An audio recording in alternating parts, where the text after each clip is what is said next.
Each year, thousands of people come to visit the Vietnam Veterans Memorial.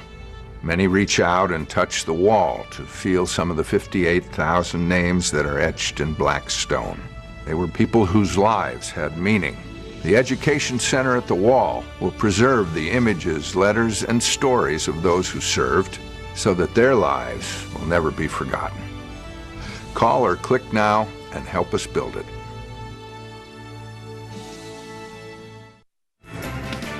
You're watching The Bat. Welcome to Salute to Service, a show about our Medina County veterans and how they continue to help our communities and their past heroics. Today we're on location at Emeritus in Medina. Again, welcome to Salute to Service.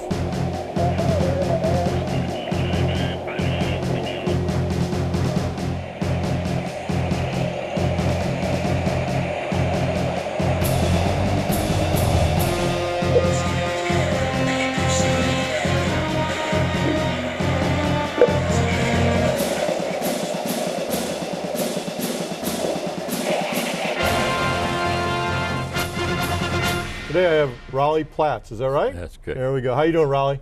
Great. Great. And you Great. are a Coast Guard veteran? Yes, sir. How long did you serve in the Coast Guard? 10 months. 10 months? From what year to? 1945 to 46. And when I enlisted at 17, my dad told the neighbor the war's not going to last longer than 6 months. Why is that? Because he's never held a job longer than 6 months in his life. And how long did it take to the war to end then? Well, I went in fact, I think today's the day I was discharged. But I went in June, and they dropped the bombs around my birthday in August. And a short time after that, VJ Day, it wasn't even 6 months, I don't So think. they knew you were coming, so that's why they gave up, right? I wouldn't say that. Now, why did you choose the Coast Guard, or were you selected for the Coast Guard, or just put in? No. I don't know. I had a good friend that was going to go in the Coast Guard, and we talked about it. So I decided we both headed for boot camp together. Mm-hmm. That was about the last I saw him. Where'd you go to boot camp at? In Manhattan Beach, Brooklyn, New York. Well, that sounds like a nice place. It was. We went, got to go into Times Square almost every weekend if we didn't have duty, and could ride the subways for a nickel. So I went to boot camp at Fort Bliss, Texas, and New York sounds a whole lot more fun than Fort Bliss, Texas. No, it was fun because they had the Pepsi-Cola canteen there. There you go. So you had a lot of girls, right? Times Square, and the big board had every show in town that you could go to. All you need to tell them what you'd like to see. And now you were married. You're married now for almost 60 years, right? Yes, yes. Did you meet your wife during that time in the Coast Guard? No.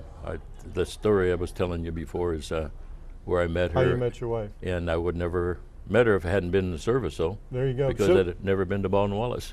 So you did almost a year in the service, really, and you left New York. Where did you go after you got out of boot camp?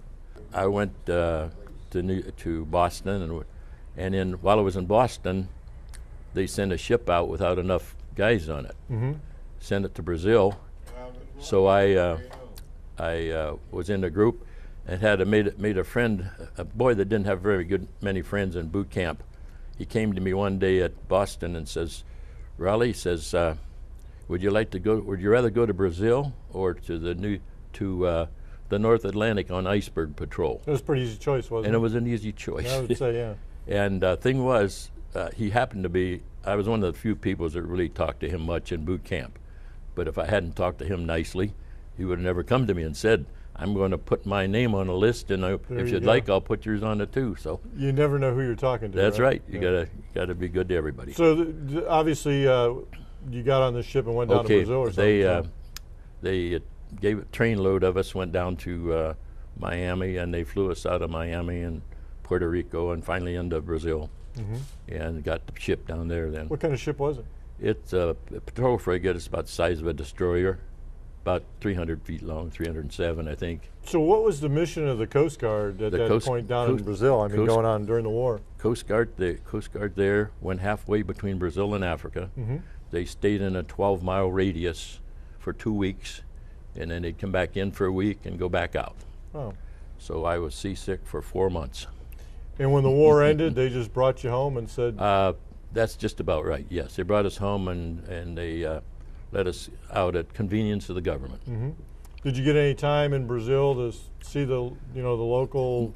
Yes. In fact, we spent Christmas Day on the beach. Had a party. We rode out with big garbage cans full of beer and ice, and I saw one of the most beautiful girls other than my wife while we were out there. There you go. A man that was German and Portuguese accent, combination lady. Beauty. Oh man, she's a beauty. But that's another story. Though, that's right? another. That's another story. But yeah, I was there during the Mardi Gras, and down there for Mardi Gras, they danced all day in the streets and so on, and they threw flour. So some of these people, they're all sweaty. They'd throw flour on them for one thing, and they had like baking flour. Yeah, regular flour, and they had an atomizer about that long with a bottle of ether in it, and you'd break the tip off and put this thing on it. You could squirt from here to the wall over there, straight shot, and it was like ice cold. Oh wow! And you had a lot of fun with those. I brought one home and had a lot of fun with it. So what's one of your most memorable memories of your time in the service? Good ones or bad ones? Either or. I mean. Well, first 3 days out on the ship, I knew I was going to get seasick, but I figured I'm going to, like measles and the mumps, once you'd have it, you would never have to worry about it again. Right. That wasn't right. No. That was incorrect information I had. But first 3 days out, I got to the place I couldn't even walk. My stomach was in such a knot. There's nothing to come up, and the old salts kept telling me, "Oh, you can't drink any water. You just got to eat crackers." Well, you couldn't eat any crackers. You didn't have any saliva. And the best thing I found out later was drink all the water you can, so was it and you got something to come up. Was it rough seas, or was it just that you were out on the boat and floating? No, probably just normal. Normal, huh? It was not flat, but it was this, you know. So that's obviously one of your not so favorable memories. That What's one of your better ones? Just some of the fellows I met, I think, and I didn't really get to enjoy Brazil like I maybe would nowadays, but it was nice. It was. So I enjoyed it. I would have never gotten to do that, you know. So you got out of the service and you came back home to the United States, and what did you do then? I come back. I was on unemployment for a while, and then I worked with my dad, and finally after 3 years, my friend talked me into going to Baldwin Wallace. He said, "I'll get out and get a coaching job, take you as my assistant." Right. So he talked me into it because I would have never gone to college. And you went to college on the GI Bill, I take it. 3 years. There you 3 go. years I got out of the 10 months, or I wouldn't be here. And I wouldn't have met my wife. That's the scary part. So. Well, that's a good thing. Yes, that was a great thing. So what did you do in the after military life after you got out of college? What was your profession? Okay, teaching. Teaching? Yeah, and my first year I taught in Amish country in Dundee, Tuscarawas County, and then I went back to school. I was working on my master's at Kent, and I went back, and I got so tired of the story I was telling here. I got so tired of studying. I had to study chemistry with kids that just got out of high school and studied chemistry, and I never had to take it at Baldwin Wallace. Right. So I'm a senior and I have to take it. So I'm studying like crazy for the exams the next day. It was a Sunday, and I said, "Oh, I got to get out of this room." And it was 6 o'clock or so, and I went down to the spaghetti dinner to Newman Club, and I was the last one in line. My wife was taking tickets, and so when I got in line, I got my spaghetti. She come in behind me because she hadn't eaten yet. Right. So being a gentleman, I offered her my spaghetti, and we sat down together, and she gave me her pie. That's how you met? And that's how we met. The next morning, our first date was next morning at church for Mass. Oh. The priest was going to say Mass to maybe help us with our exams. It must have worked because I passed chemistry. There you go. And you met So your bride. somebody's, oh man. And it just scares me to think how many things in my life had to happen for me to be there. You talk about all those things that happened in your life, and obviously, being in the right place at the right time. So what did you bring with you the rest of your life that you think maybe you got from the military? I mean, is there any values or traits that you think you carried with you that helped you through the rest of your life? I don't know.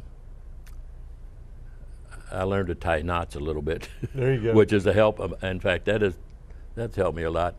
In fact, I almost got in trouble with the Boy Scout leader one time because I asked him one time if he'd ever seen a twirling bowline. Mm-hmm. He looked at me with a frown and he said, no. And I says, I never saw one. I said, well, here's one. And I made one and I went like that. You twirled it. And he about threw me out of the place. But now I know what an inline bowling is, and I know what an inline bowling is, but I never saw a twirling bowling either. Now you know.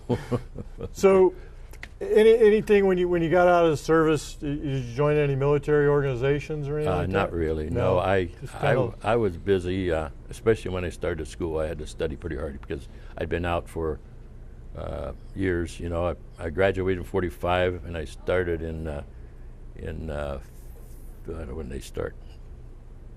48, whatever. Okay.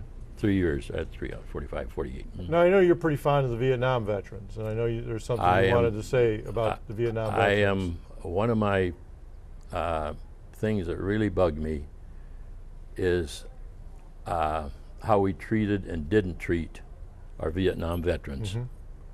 And every chance I get, I'd like to make an apology to the Vietnam veterans from myself and for, I'm sure, millions of other Americans who feel like I do, that we did them an injustice. We did not treat them, we just didn't treat them right. We treated them badly, and we didn't treat them the way they should have been treated. Now, the same thing happened with Korea veterans, but the Korea veterans at least weren't mistreated, right, like the Vietnam veterans. So, to all you Vietnam veterans that might be listening to this thing, I want to apologize, and I know I'm apologizing for millions of other Americans too. So I think the country's really learned a lot from our Vietnam veterans on how to treat the warriors Absolutely. and separated from the war. Raleigh, I want to thank you for coming by today on Salute to Service. I appreciate you sharing some of your memories with us. My pleasure. Thank you much, my sir. pleasure, and I know it wasn't much, but I appreciate being in there, and I appreciate these guys that got stories to tell you. There you go. Okay. Thank you. We'll be right back to Salute to Service in a minute.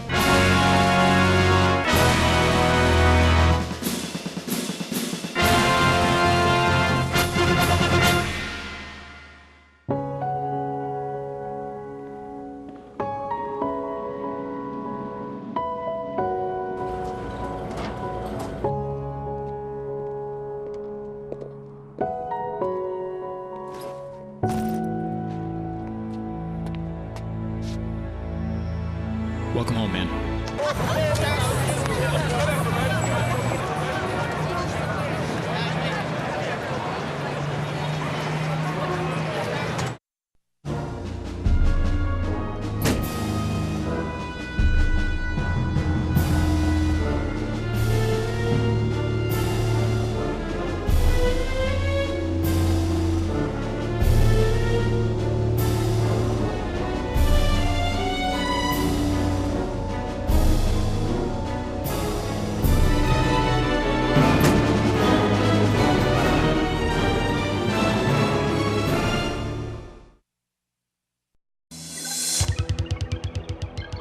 Hi, my name is Mackenzie Hendricks, and did you know surrounding yourself with people who are tobacco-free is a big step toward living a healthy lifestyle?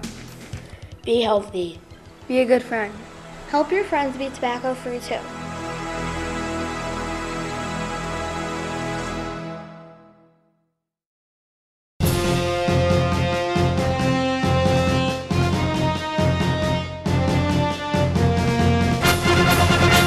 Welcome back to Salute to Service. Today we're on location at Emeritus in Medina. And with me I have Mr. Carl Schaefer. How you doing, Carl? Good. Now, Mr. Schaefer, you are a World War II Veteran. Navy veteran, right? Right. And when did you join the Navy? 42. 1942, almost right after Pearl Harbor then, correct? Well, I quit school. You quit school? How old were you? 17. 17 years old, huh? And why did you pick the Navy? Because that's always something I've always wanted to do. I've never been on water. Mhm. I've been on a farm down here in Ohio, 900-acre farm for all my life.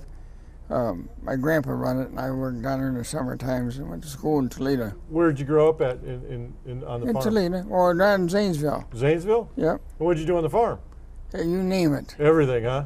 So you pretty much did everything on the farm and everything in the Navy, You too. do everything on there, or you don't stay. There you go. So, picking the Navy right after Pearl Harbor, that had to be a hard choice, wouldn't Not it be? for me, it wasn't. I wanted to go in the Navy years and years ago. Okay. So where did you go into to basic training or boot camp at? Great Lakes. Great Lakes? And then how long was that? Oh, hell, I don't know. 2 or 3, 4 months, something like that. A couple months? Was it pretty tough? Yeah, it was made something out of it because I wasn't any bigger than a pint of water. Right. 17-year-old kid though, right? I was 5'3.5" and weighed 130 pounds. And you figure It's it out. soaking wet, huh? So where did you go after you got out of boot camp? I mean, what kind of ship did they Went put to you on? Norfolk and went down to Brownsville, Texas, and got a ship out of there, put one in commission, USS Sloat. What kind of ship?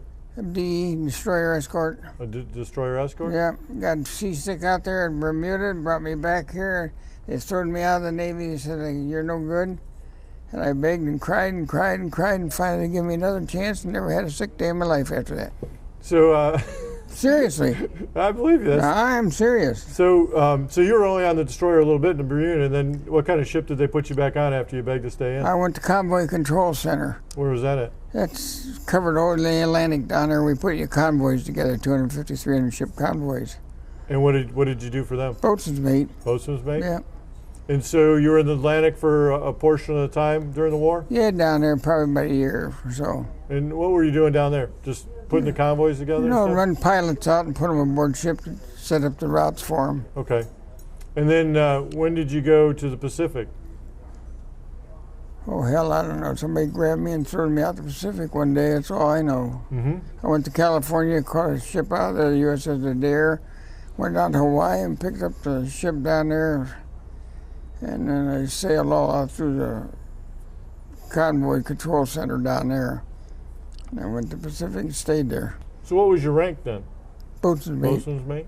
Well, I was a coxswain, what they call a coxswain, and a coxswain, boatswain, and boatswain. Mm-hmm. So.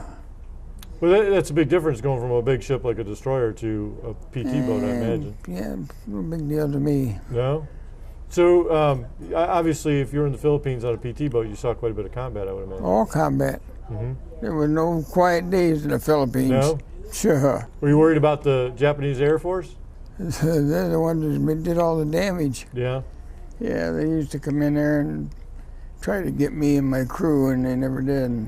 No, the PT boat, that's the same kind of boat that John F. Kennedy was on, right? It's the same one. Same one. They're wooden, aren't they? Oh, yeah, they're plywood. Okay. 80 foot. 80 foot long? That's 80 not very foot. big. No, fast. Not on the middle, not to an Army guy. That's pretty small. Got out in the big middle of the engines ocean. in them, 3 Packards in them. 3 Packard engines? Yep. Wow. So how fast would they go? Oh, I could cruise probably 52, 53. Miles an hour. Yeah, on a good sea. On a rough Right. sea, you didn't do it naturally. Did you stay in the service till the end of the war, or did you get out? Oh, no, I stayed into the end, definitely. When you came back, you had mentioned you went to California and helped them work on a movie. You know, we made the movie in Miami, Florida, Okay. out of Biscayne Bay. And after it was done, they sent my crew and everything out to California just to go through this, see what they did and everything like this. And shit. So what did you carry away from the military after 4 years of combat out in the ocean? I mean, what did you bring with you, the life experience that made you who you became? A little smarter. A little smarter? Yeah, I never in my life, I guess it was my father. My father was a great guy. Mm-hmm. He ran Greyhound for 40 years. And but he was all just an individual out of this world. And I followed steps in there, and I didn't walk away from nobody. I don't care who they were. And I made all my decisions and everything. I made them. Good. I didn't have to have anybody tell me if they didn't like it, get away from me. Well, Carl, I want to thank you for coming by and being on Salute to Service today. Thank you very much. You're welcome. Appreciate it. Okay.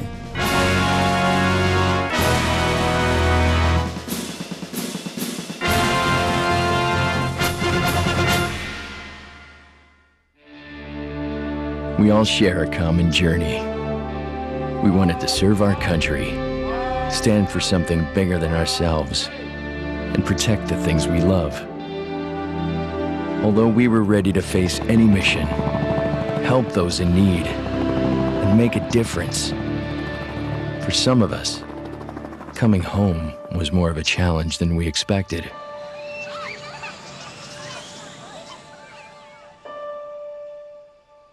In the service, we had each other's backs.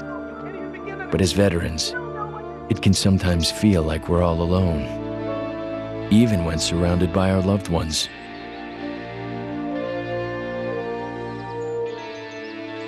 At the Veterans Crisis Line, we understand what you're going through, and we can help. It's your call.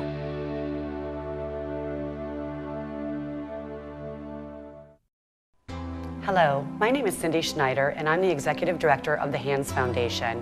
We are a county-wide nonprofit dedicated to helping improve the quality of life for Medina County seniors. If you have any questions regarding any type of senior issues, please don't hesitate to call us at 216-780-4135 or visit our website at www.hands-foundation.org.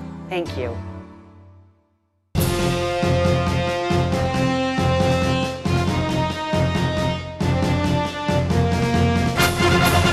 Welcome back to Salute to Service. Today we're here at Emeritus in Medina, and I have Mr. Anthony Walczak with me. How you doing? Can I call you Tony? Very well, thank you. All right.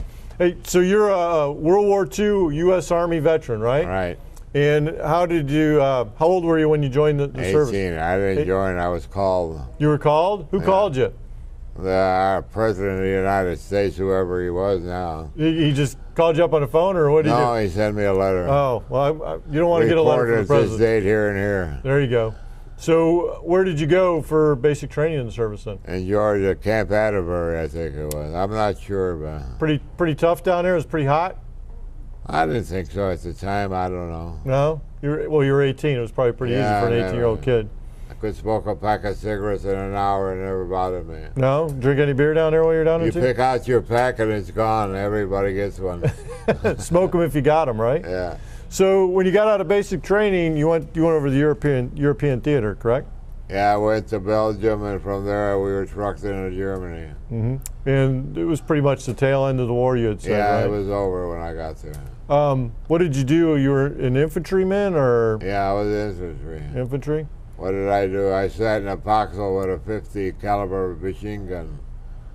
And the war was over, but we still sat in there, three of us. Just in case, you know. That's a pretty big hole to dig out with 3 people in it. So, was there a lot of destruction when you got there? Oh, man, I don't know where the people stayed at night. You know, there was nothing but bricks, and all the buildings were down. You couldn't see a building. Wow. So you were part of the occupation at that point? The rule, yeah. The war was ending when I got there. What were you guys doing? I mean, other than sitting in the foxhole, you had mentioned you were an interpreter and stuff. Well, yeah, after the war, they had a lot of DP, displaced persons, and I could speak Polish, so I'd get them back home. Which cities were you in Germany for most of the time? Most of the time was Geislingen. Where's that at? You remember? Was it near Berlin, or? Well, it was in English territory at that time when they broke Germany up. Then I moved to Mannheim. Any memories of being over there? Or? Yeah, I have one real vivid memory. What was that? When we were going from Belgium, we were in a truck, a whole bunch of us, and there was a sign over there that says, "You are now entering Germany." And we got rifles and no bullets. Well, that's not good either. The war was still going on at that time? Yeah. Wow. That was and then when we went to the place we were going, they didn't have any ammunition for the new guys. And they had a carbine. Never saw a carbine in my life. Wow. So, well, that's not good going into combat with no bullets. It makes a feeling. Did you ever go back to Europe after, years later? No. No, never went back? No. So, I mean, when you came, you were over there about a year, and the occupation and everything, and you were coming home. How did it feel to know you were coming home? Well, I really didn't want to come home. My mother made me. I could have re-enlisted over there. You know? So you liked it a lot? Yeah, I liked it a lot. It was really a beautiful country, Germany. Yeah, it is a nice country. Yeah, well, the place I was really good for me, you know. So did you have any friends when you came back from the military? Did you have anybody that you stayed in contact with through the years? Not really, because I moved out of town. Oh, okay. So you didn't have any lifelong buddies? I went to aluminum company. I had my job when I got back out of the service, but I couldn't handle it. You know, it was 8 hours by a machine, and I was too active before that to stand there. So I left town. And where'd you go? I went to Kent, Ohio. That's where I met my new friends. Oh, okay. We're still young people, you know. So you got married eventually. How many years were you married? Well, let's see. I was married. I would have been married now about, oh geez, I was married in 1948. So quite a few years. But my wife died, so. Is there anything that you brought, that you learned in the military, or any of those, any kind of values or traits or anything that you carried with you the rest of your life? Yeah. That helped you through life? Yeah. Like what? A spoon. A spoon? You don't need no fork or knife or anything. That's all you need is a spoon. Just you can a spoon. eat everything with a spoon. All right. I want to thank you for your service. I want to thank you for being on Salute Service today, okay? Thank you. Thank you.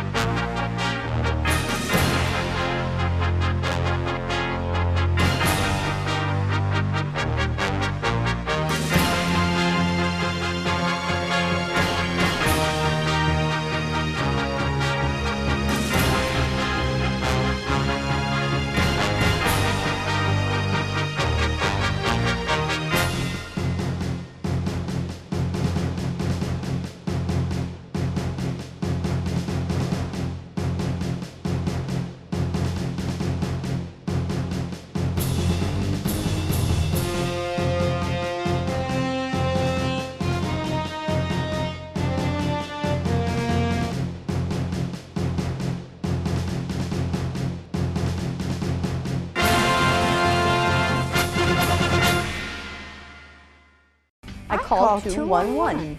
A free community service that connects you with information about social, health, and government resources specific to Medina County. Call 211 for the info you need 24 hours a day. 211 met my needs. 211 helped my parents. 211 showed me the way. I called 211.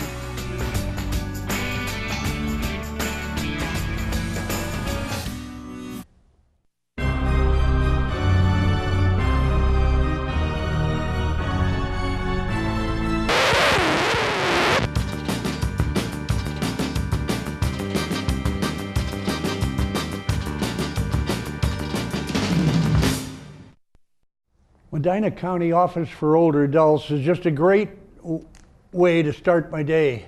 First of all, the staff, they recognize individual members, their talents and their needs. There's no such thing as one size fits all. It's fun.